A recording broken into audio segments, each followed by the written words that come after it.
नमस्कार दोस्तों, मैं दीपक शर्मा अंग्रेश आपका स्वागत करता हूं द लीगल चैम्बर में।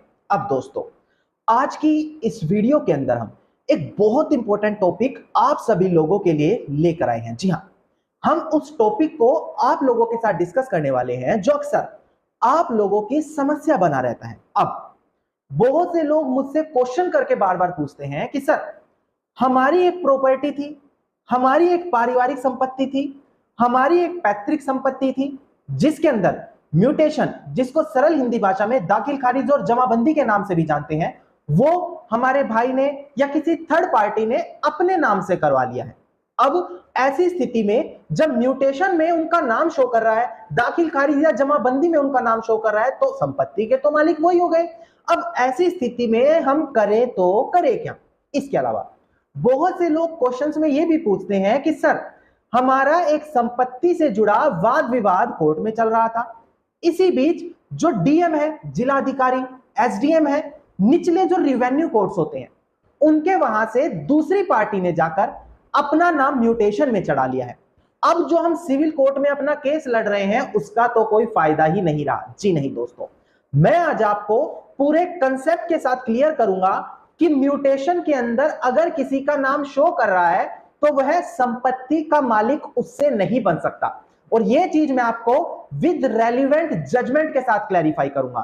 एक जजमेंट नहीं बल्कि 2-3 लेटेस्ट और लैंडमार्क जजमेंट मैं आप लोगों के लिए लेकर आया हूं। अब दोस्तों, अगर आप लोगों को हमारी ये वीडियोस अच्छी लगती हैं, आप लोगों को हमारी तरफ से किए गए एफर्ट्स अच्छे लगते हैं, तो मेरा आप लोगों से अनुरोध है, वीडियो को आप लाइक जरूर करें और अपना कमेंट सेक्शन में जरूर लिखें। तो चलिए दोस्तों, अब आज की इस वीडियो को हम ज्यादा लंबा ना करते हुए आज की इस वीडियो को स्टार्ट करते हैं।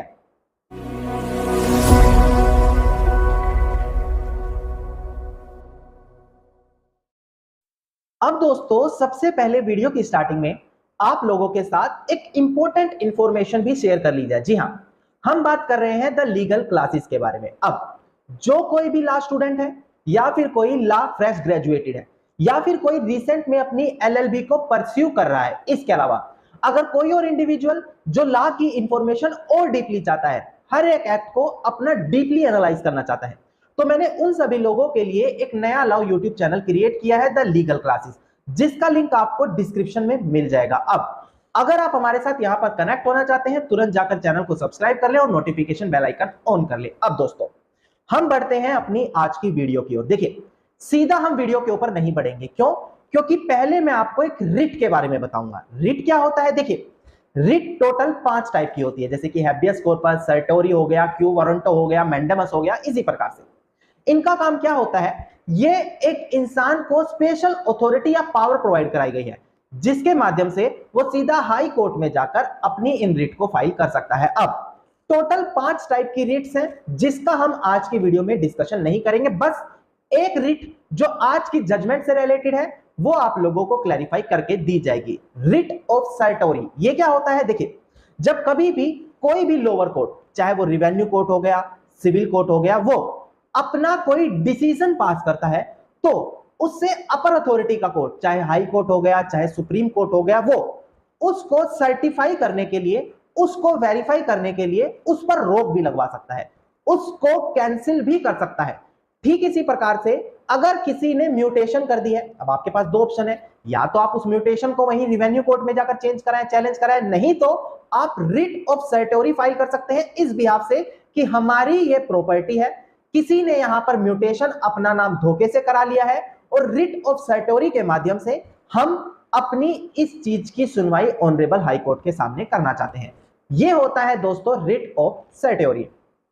अब दोस्तों, इसके बाद मैं आपको बता दूं, टोटल 5 टाइप की रिट्स हैं। अगर आप चाहते हैं उन 5 टाइप्स ऑफ रिट्स से रिलेटेड एक सेपरेट वीडियो मैं आप लोगों के लिए लेकर आऊं, आप मुझे कमेंट सेक्शन में लिखिएगा, मैं जल्द से जल्द आप लोगों के लिए वो वीडियो लेकर आ जाऊंगा। अब यहां से हम ऑनरेबल सुप्रीम कोर्ट की जजमेंट के ऊपर आगे बढ़ते हैं। सिर्फ सुप्रीम कोर्ट ही नहीं, बल्कि तमाम हाई कोर्ट्स की जजमेंट भी डिस्प्ले पर दिखाकर आपको क्लियर करूंगा। उसके बाद आपको यह चीज क्लैरिफाई होगी कि एक म्यूटेशन, दाखिल खारिज या जमाबंदी किस कंडीशन में, किस सिचुएशन में कोर्ट की तरफ से कंसीडर किया जाएगा। देखिएगा दोस्तों, डिस्प्ले पर आपको पहली जजमेंट अब दिखाई देगी।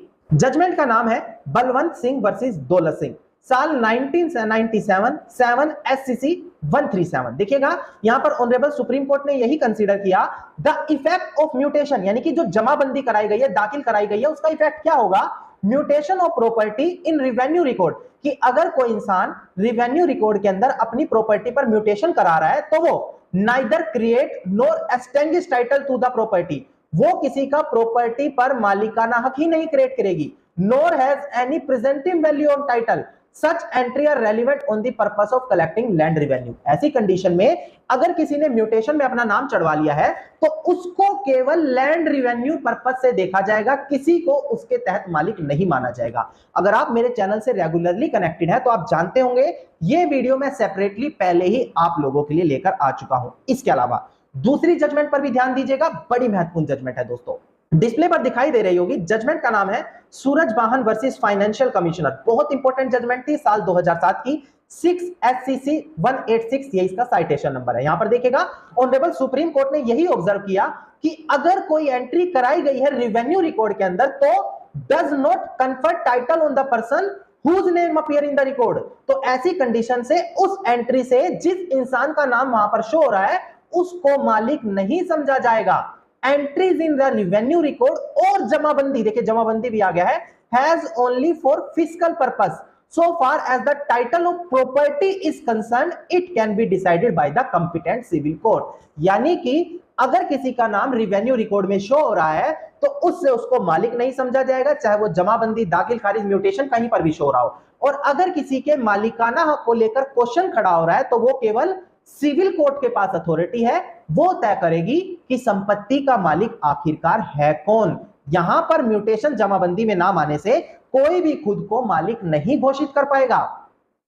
अब दोस्तों ये सारी जजमेंट आप देखने के बाद मैं आपको एक latest honourable Andhra Pradesh high court की भी जजमेंट डिस्कस कर लूं, क्योंकि सुप्रीम कोर्ट की जजमेंट ऑल ओवर इंडिया में वैल्यूएबल है, बट लेटेस्ट जजमेंट 2022 की मैं आप लोगों के लिए लेकर आया हूं। सबसे पहले केस टाइटल आप डिस्प्ले पर देखिएगा ताकि जजमेंट को आप अपने फेवर में यूज कर सके। देखिएगा केस टाइटल है दोस्तों doctor P Paranjali versus state of Andhra Pradesh, writ petition number 1198 of 2022, और साल 2022 में इस जजमेंट को पास किया गया था 28 सितंबर को। बड़ी महत्वपूर्ण जजमेंट थी दोस्तों। अब केस के फैक्ट्स आप लोगों को क्लैरिफाई कर दिए जाए, इसके बाद ऑनरेबल हाई कोर्ट ने यहां पर क्या क्लैरिफाई किया वो मैं आपको क्लियर करके दूंगा। देखिए दोस्तों अगर आप केस के फैक्ट्स पर नजर डालते हैं तो साल 2006 में मोहन रेड्डी नामक एक व्यक्ति ने अपने भाई को, भाई का नाम है बाबू रेड्डी, मोहन रेड्डी ने अपने भाई को एक गिफ्ट डीड के माध्यम से प्रॉपर्टी दे दी। नाउ देखने वाली बात यह है कि जो उसका भाई है बाबू रेड्डी, उसका मोहन रेड्डी से पहले ही देहांत हो गया, यानी कि जो प्रॉपर्टी गिफ्ट में दे रहा था दानदाता, उससे पहले ही उसका डेथ हो गया जिसको प्रॉपर्टी मिली थी। नाउ जैसे ही उनकी डेथ हुई, जो मोहन रेड्डी था जिसने प्रॉपर्टी गिफ्ट डीड के माध्यम से दी थी, उसने एक रेवोकेशन डीड बनाकर उस गिफ्ट डीड को कैंसिल कर दिया। नाउ ये मैटर फिर ऑनरेबल सिविल कोर्ट के सामने पहुंचा इस चीज को लेकर कि क्या यहां पर जब गिफ्ट डीड बन चुकी है तो जिसको वो प्रॉपर्टी रिसीव हुई है उसकी डेथ हो जाने के बाद रेवोकेशन डीड के माध्यम से उस प्रॉपर्टी का मालिकाना हक वापस लिया जा सकता है, यानी कि वो गिफ्ट डीड कैंसिल मानी जाएगी। अब ये चीज ऑलरेडी ऑनरेबल कोर्ट के सामने पहले ही चल रही थी, पर इसी बीच यहां पर क्या हुआ, जो बाबू रेड्डी था जिसका देहांत हो गया, उसकी पत्नी ने जाकर कमिश्नर कोर्ट से अपने नाम पर संपत्ति की म्यूटेशन करवा ली। ये बहुत इंपॉर्टेंट है। यहां पर जब संपत्ति की म्यूटेशन अपने नाम से करवा ली गई तो रिट ऑफ सेटोरी के माध्यम से बाबू रेड्डी की पत्नी ने honourable Andhra Pradesh high court का दरवाजा खटखटाया। क्यों? क्योंकि उनका कहना है कि जब ये केस ऑलरेडी कोर्ट में पेंडिंग है कि संपत्ति का मालिक है कौन, तो इस बीच कमिश्नर के पास ये अथॉरिटी नहीं होनी चाहिए कि वो सामने वाली पार्टी का नाम म्यूटेशन में चढ़वा ले। अब यहां पर आपको ध्यान देना होगा कि honourable Andhra Pradesh high court ने अपने महत्वपूर्ण फैसले में क्या क्लैरिफाई किया। देखिए दोस्तों, अब ये मैटर जब ऑनरेबल हाई कोर्ट के सामने रिट के माध्यम से पहुंचा तो ऑनरेबल हाई कोर्ट ने यहां पर यही एनालाइज किया कि जब ऑलरेडी प्रॉपर्टी का टाइटल डिस्प्यूटेड है और कोर्ट के सामने यहां पर क्लैरिफाई किया जा रहा है, तो इस बीच अगर कोई कमिश्नर म्यूटेशन में किसी का नाम अपडेट भी कर देता है तो उसको केवल और केवल टैक्स पर्पस की नजर से देखा जाएगा।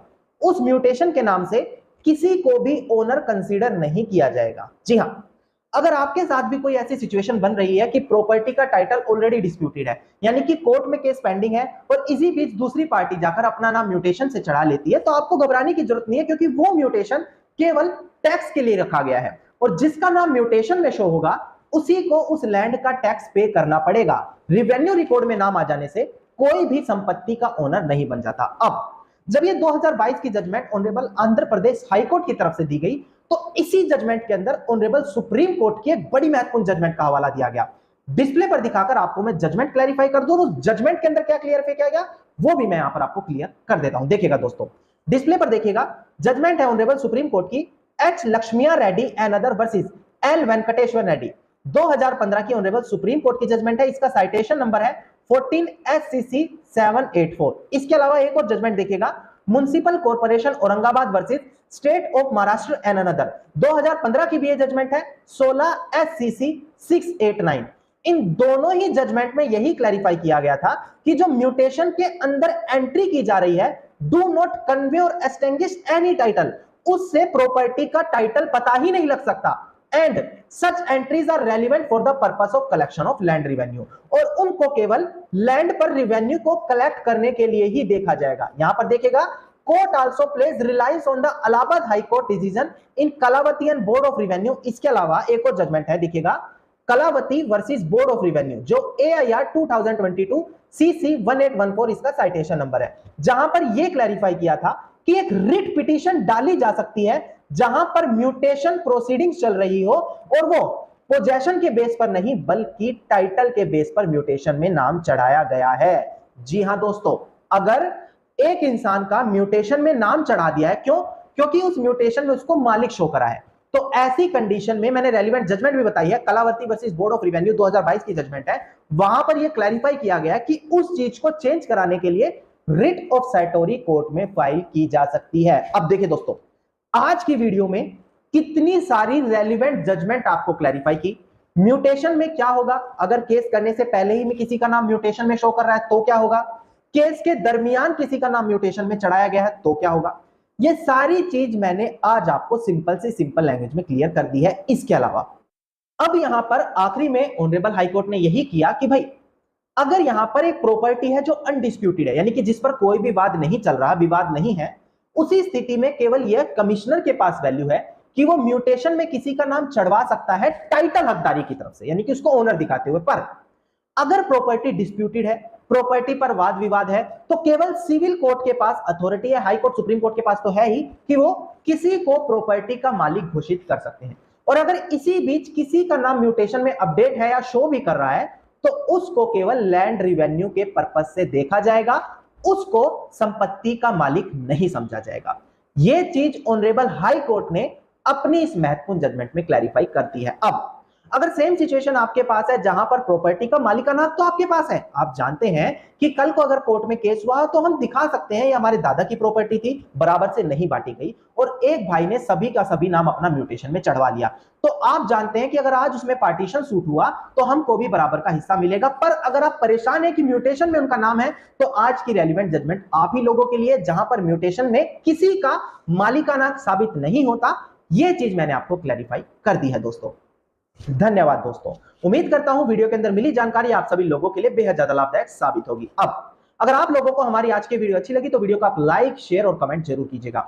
वीडियो से जुड़ा अगर आप लोगों का कोई भी क्वेश्चन है तो आप कमेंट सेक्शन में मुझे जरूर लिख सकते हैं। इसके अलावा अगर आप मुझसे पर्सनली कंसल्टेशन करना चाहते हैं, यानी कि लीगल एडवाइस लेना चाहते हैं, तो डिस्क्रिप्शन में मैंने आप लोगों को एक नंबर दिया है, उस नंबर पर आप कॉल करें, अपनी कॉल बुक कराएं और डायरेक्टली मुझसे कंसल्टेशन करें। और अगर आप इसी प्रकार की इंफॉर्मेटिव वीडियोस रोजाना पाना चाहते हैं तो चैनल को सब्सक्राइब करते हुए नोटिफिकेशन बेल आइकन जरूर दबा दें।